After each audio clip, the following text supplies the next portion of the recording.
हे guys, welcome to fit थोर the podcast, जिथे आपण न्यूट्रिशन आणि फिटनेस बद्दल तुम्हाला माहिती देतो, मिक्स तोडतो आणि तुम्हाला देतो रिअल हेल्थची की. I am Indrajit and I am Rishikesh. आज आपण एकदम धमाकेदार टॉपिक बद्दल बोलणार आहोत, hidden sugar and the real enemy. तुम्हाला वाटत आहे की तुम्ही खूप हेल्दी खाताय, बट असं नाहीये. तुमच्या जेवणामध्ये ऑलमोस्ट तुम्ही 50 to 90% शुगरचा इंटेक घेताय. अजून महत्वाचं, फॅट हा खरं चांगला आहे आणि शुगर जे आहे ते तुम्हाला त्रास देत आहे. त्याच गोष्टीबद्दल आपण बोलणार आहोत. गोड पण ही खोटी गोष्ट. पहिलं लक्षात ठेवा, शुगर ही हार्मफुल आहे. तर याच्यामुळे फक्त तुमचं वजन नाही वाढणार, तर वजन वाढण्याबरोबर बाकी पण तुम्हाला हेल्थ इश्यू होऊ शकतात. एक्झॅक्टली, जसं की लोक फॅट पासून पाळतात आणि शुगरच खात असतात, त्यामुळे त्यांना most of the fatty liver हे होतं. बरोबर. आता फॅटी लिव्हर पण आता आपण पाहिलं ना की भरपूर जण असं वाटतं की फक्त अल्कोहोल घेतल्यामुळे फॅटी लिव्हर होतं. बट मला आता भरपूर जण एवढ्या वर्षांमध्ये बोलले की मी तर अल्कोहोल घेत नाही. Non alcoholic fatty. हा, त्याला नॉन अल्कोहोलिक फॅटी लिव्हर बोलतो आपण. तर ते होण्यामागचं मेन कारण काय आहे, तर आपण खूप सारे असे फूड खातो की ज्याच्यामध्ये शुगर नाहीये, बट शुगरच्या नावामध्ये शुगर आहे. जसं की हाय फ्रक्टोज कॉर्न सिरप वगैरे या गोष्टी असेल, तर त्याच्यामुळे पण लिव्हर मध्ये खूप जास्त प्रमाणात फॅट वाढतो. तर आता आपण पाहिलं तर 20, 25, 30 एजच्या लोकांमध्ये हे प्रमाण वाढलेलं आहे. अजून काय की डायबिटीज, टाईप 1, टाईप 2 डायबिटीज, ते डायबिटीज खूप लोक होत आहेत. बरोबर. तर डायबिटीज पण आपण आता पाहिलं की ते तर सांगायची गरज पण नाही जास्त, कारण आता भरपूर लोकांना डायबिटीज आहे. तर ते पण होण्यामागचं कारण काय, तर आपण जेवणामध्ये 70, 80, 90% शुगर खातोय. प्रोटीन फॅटचं प्रमाण काहीच नाही जेवणामध्ये. तर त्याच्यामुळे शुगर खाल्ल्यामुळे आपला इन्सुलिन रेजिस्टन्स खूप वाढतो. तर त्याच्यामुळे मग डायबिटीजचं प्रमाण वाढलेलं आहे आज. जसे की लेडीज मध्ये पण आपण बघतो की त्यांना पण खूप त्रास व्हायला लागले असतात की पीसीओएस, पीसीओडी हे पण आहेत. बरोबर. हे नाव तर आपण 10 वर्षांपूर्वी जास्त ऐकलं पण नव्हतं. पीसीओएस असेल, पीसीओडी असेल, पण आज असं झालेलं की ह्याचं प्रमाण खूप वाढलेलं. जेवढं लोकांना माहिती त्यापेक्षा जास्त प्रमाण वाढलेलं आहे. तर का वाढलेलं आहे की आज फिमेल मध्ये पाहिलं तर ऍक्टिव्हिटी पण काहीच नाही, आणि दुसरी गोष्ट जेवणामध्ये शुगरचं प्रमाण खूप आहे. जसे की जंक फूड बाहेर खूप खातात आज जर आपण पाहायला गेलं तर, त्याच्यामुळे फॅट पर्सेंटेज वाढतो. फॅट पर्सेंटेज वाढल्यामुळे हार्मोन इम्बॅलन्स होतो. तर त्याच्यामुळे पीसीओडी, पीसीओएस खूप जास्त प्रमाणात ऐकायला मिळते आपल्याला. इट्स लाईक आता खूप जण आज हेल्दी म्हणून सकाळी उठलं की ब्रेड खाणार, ब्राऊन ब्रेड खाणार, सिरियल्स वगैरे कंझ्युम करतात आहेत आणि त्यांना असं वाटतं की ते हेल्दी सोर्स कडे चालत आहे. जसे की बेकरी प्रोडक्ट झाले, सकाळी उठले की चहा खाली झाली, की चहामध्ये पण 1-2 चमचे शुगर टाकणार, त्याच्यामध्ये बिस्किट बुडून खाणार, तेही शुगरचं प्रमाण जास्त वाढतच आहे. हे तर खूप जास्त वाढलं. तर आपण पाहिलं तर ब्रेकफास्ट मध्ये नॉर्मली हे जास्त आहे, कारण आता याच्यामध्ये पण पाहिलं तर भरपूर प्रोडक्ट असे की त्याच्यामध्ये शुगर नाहीये, की लोकांना असं वाटतं की शुगर नाही, बट शुगरच्या नावाखाली खूप सारे असे की जे शुगर म्हणून दिलेले, की ज्याला आपण हिडन शुगर बोलतो. जसं अजून लो फॅट योगर्ट्स वगैरे ट्राय करतात लोक, त्याच्यामध्ये फॅट तर नाहीये पण शुगर आहे बऱ्या प्रमाणामध्ये आहे. हे इन्ग्रेडियंट्स वाचत नाही लोक, तर त्याच्यामुळे समजून येत नाही. आणि काही जण इन्ग्रेडियंट्स वाचतात बट ते शुगर म्हणून शुगर देत नाही ना त्याच्यामध्ये.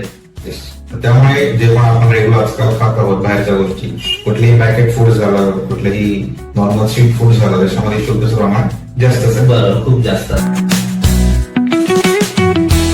तर चला मिक्स क्लिअर करूया. फॅटमुळे वजन वाढते हे पूर्णपणे चुकीचं आहे. एक्झॅक्टली, लाईक घी, कोकोनट ऑइल, नट्स हे आपल्या बॉडीसाठी इसेन्शियल आहे आणि ह्याच्यापासूनच बॉडीचे हार्मोनल बॅलन्स ठेवणे, ब्रेन फंक्शन आणि एनर्जी प्रोडक्शन हे होते. बरोबर. शुगर खाल्ल्यामुळे इन्सुलिन स्पाइक होतो. इन्सुलिन स्पाइक झाल्यामुळे जे आपण खूप खाल्लेले ते फॅट स्टोअर व्हायला सुरुवात होते. तसंच आता दुसरे म्हणले की शुगरमुळे इन्सुलिन स्पाइक होते. तर खूप लोकांना असं वाटतं की बाबा मी फॅट्स खाल्ले ते मी जाड होणार आहे. जेव्हा आपण फॅट्स खातो तेव्हा आपल्या ते पोटामध्ये गेल्यावरती फॅट्स जे आहे ते बिघडून होतं. पोटामध्ये कुठलीही गोष्ट गेली की ते पहिल्यांदा तोडले जातात आणि त्यानंतर मग कुठेतरी जोडले जातात, ज्याप्रमाणे त्याची रिक्वायरमेंट असते. जेव्हा आपण फॅट्स खातो तेव्हा ते तोडले जातात आणि ते तोडून त्याच्या आपल्या ब्रेन फंक्शनसाठी, आपल्या ऑर्गन सेलसाठी, आपले एनर्जी ते लागते, जेव्हा आपण कीटोन्स प्रमाणे ते युज होतात. पण जेव्हा आपण शुगर खातो, जेव्हा आपण एनर्जी खातो, ग्लुकोज खातो, बॉडीमध्ये गेल्यावरती ती एनर्जी खूप प्रमाणामध्ये शुगरमध्ये वाढते. आणि जेव्हा ती शुगरमध्ये खूप प्रमाणात वाढते, आपल्या शुगर वाढते बॉडीमध्ये, त्या टायमिंगला आपले जे इन्सुलिन आहे ते त्याला धरून लिव्हरकडे घेऊन येते आणि लिव्हरला म्हणते की ह्याला आपल्याला बदलायचं आहे किंवा स्टोअर करायचं आहे, म्हणून मग तो त्याला ट्रायग्लिसराइड मध्ये, जसं की ज्याला आपण म्हणतो फॅट, ते फॅट मध्ये कन्वर्ट करून आपल्या बॉडीमध्ये स्टोअर करते. त्यामुळे बॉडीमध्ये फॅटचं प्रमाण वाढायला लागतं. बरोबर. बट आता असं झालं की लोकांना माहितीच नाही आपण जास्त काय खातोय. आता आपण जसं बघितलं की मेन वजन वाढायचं कारण काय, तर आपण आता इंडियन लोकांची जेवणाची थाळी बघू, जे पूर्ण दिवसभरामध्ये जेवतात. आता जसं मॉर्निंगला आपण पाहिलं ब्रेकफास्ट मध्ये लोकांचं नॉर्मल फिक्स काय असतं, पोहे, पोहे, उपमा, शिरा, वडापाव किंवा डोसा, इडली वगैरे घ्या. आता याच्यामध्ये आपण सगळ्यात जास्त काय खातोय, कार्बोहायड्रेट. आता ऑइल मुळे याच्यामध्ये फॅट इंटेक कशामुळे आला, ऑइल मधून बस. तर ऑइल पण किती खातोय आपण आज, आणि आज आपल्याला सगळ्यांना माहित होतंय की बाबा ऑइल मेन इश्यू आहे आणि तो पण आपण जास्त नाही खाते. आणि मेन आता आपण पाहिलं की नॉनस्टिक पॅन आलेले आहेत, नॉनस्टिक पॅन वापरतात. हा, तर ते येण्यामागचं कारण आहे की बाबा मला ऑइल नाही खायचं जास्त. तर ते पण नाही, याच्यामध्ये जर आपण पाहिलं तर कार्बोहायड्रेट जास्त आहे. जसं दुपारी जेवणामध्ये आपण पाहिलं पोळी, भाजी, भात, वरण, बस. संध्याकाळी नाश्त्यामध्ये चहा सोबत आपण बेकरी प्रोडक्ट असतील किंवा बिस्किट वगैरे हे जास्त खातो, याच्यामध्ये पण फॅट नाहीये. रात्रीचं सेम जेवण, पोळी, भाजी, भात, डाळ, त्याच्यामध्ये पण पाहिलं तर ऑइल आपण नाहीच्या बरोबर युज करतोय, कारण आता आपण बोलतोय की ऑइलमुळे जास्त नुकसान होते म्हणून ते युज करणं बंद केलेलं आहे. बट फॅट कमी व्हायचं प्रमाण थांबलेलं आहे का, नाही थांबलेलं. हेल्थ इश्यू व्हायचं प्रमाण थांबलेलं का, नाही थांबलेलं. तर आज आपण, तुम्ही पण बघतोय की जेवणामध्ये आपण काय खातोय, फॅट तुम्ही कॅल्क्युलेट करा किती खाते जेवणामध्ये. फॅट नाहीच आहे जास्त प्रमाणामध्ये, बट तरी सुद्धा फॅट वाढतोय. बरोबर. जसंही फॅट सोबत आपल्याला एक जसं सांगितलं की फॅट्स तर कॅल्क्युलेट करा, पण त्यासोबत तुम्ही कार्ब्स पण चेक करा.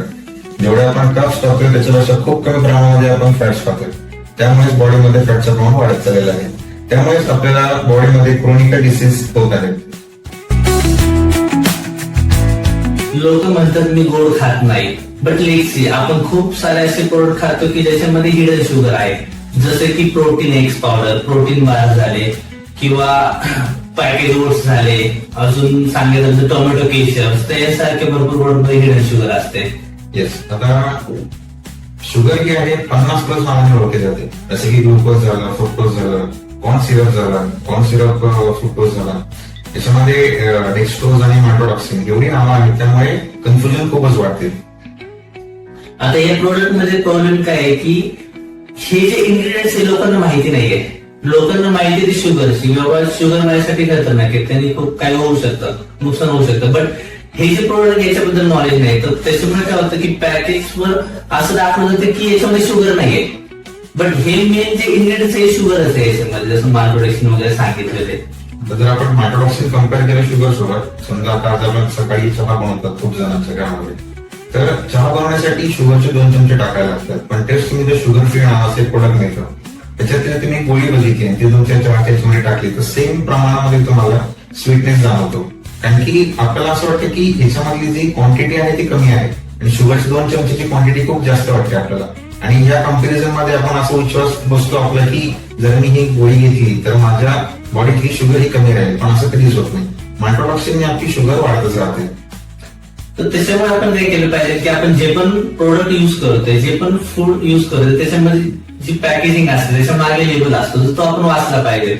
त्याने आपल्याला काय हेल्प होईल की आपल्याला समजेल की आपण नक्की काय खातोय, हे खाल्लं पाहिजे का, तर त्याच्याबद्दल आपल्याला माहिती पाहिजे.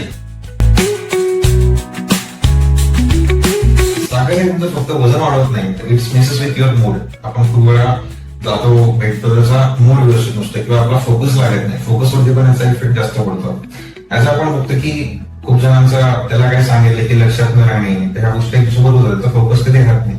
त्यासोबतच स्किन जे आहे, आता खूप लोक स्किन रुटीन्स वगैरे फॉलो करतात, तरी त्यांच्या स्किनवरती पिंपल असणे किंवा ऍक्ने वगैरे येणे हे कंटिन्युएशन मध्ये राहतात. का, तर त्यांची डाएट मध्ये किंवा शुगरची बॉडीमध्ये असतात. त्यासोबतच त्यांची झोपही पूर्ण होत नाही किंवा त्यांना झोपही लागत नाही. त्याचप्रमाणे आपण लहान मुलांमध्ये बघतो की एडीएचडीचं प्रमाण वाढलेलं आहे, म्हणजेच की त्यांचा फोकस होत नाही, जे अभ्यास करतात किंवा ऍक्टिव्हिटी करतात किंवा शांत बसले तरी शांत बसून नाही राहत, किंवा काहीतरी हालचाल करत राहतात. तेच आपण ऍडल्ट मध्ये बघितलं तर अँझायटीचं प्रमाण वाढलेलं आहे, कंटिन्यू तणावामध्ये असतात, त्याचं कारण शुगर आहे. तसंच की स्लिम लोकांनाही इन्सुलिन रेझिस्टन्स असतो, फक्त त्याचं इंटेक थोडं लेट होतं. आता भरपूर आपण असे बघतो की ते बारीक लोक आहे की मला आता भरपूर जण म्हणतात की सर मी बारीक आहे काय पण खाऊ शकतो आणि ते खातात पण. आता भरपूर वेळा असं होतं की त्यांचं वजन वाढत नाही, त्यांना असं वाटतं की काही फरक पडत नाही, मग ते गोड असेल किंवा जंक फूड असेल तर हे खात राहतात. तर त्याच्यामुळे काय होतं की आज त्यांना नुकसान होत नाही, पण एक दिवस असं अचानक काहीतरी डायबिटीज किंवा हार्ट अटॅक वगैरे हा त्रास त्यांना होऊ शकतो आणि भरपूर लोकांना होतोय, बट हे त्यांच्या आता लक्षात येत नाही. गुड न्यूज इज तुमची बॉडी काय हे करू शकते. तुम्ही साखर बंद केली होती, त्यासोबत तुमचे लिव्हर झाले, तुमचे हार्मोन झाले, मेटाबॉलिझम सुधारू शकते. तर हे करण्यासाठी तुम्हाला जास्त काही करायची गरज नाही. तर तुम्हाला कोणत्या गोष्टींची काळजी घेतली पाहिजे.